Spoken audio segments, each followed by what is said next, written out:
আমাদের এই ভয়াবহ মনোভূতি এই আসন ভিত্তিক রাজনীতিতে আমরা দীর্ঘদিন যাবৎ অবহেলিত এবং নিন্দিত। বিগত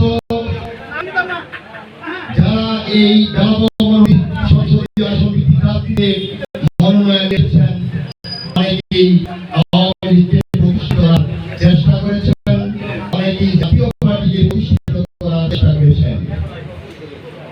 আমরা একজন নেতা বর্তমান প্রেক্ষাপটে পেয়েছি যিনি ছাত্র রাজনীতি থেকে ধীরে ধীরে গড়ে ওঠা বাংলাদেশের একজন সত্যিকারের তরুণ দেশপ্রেমিক।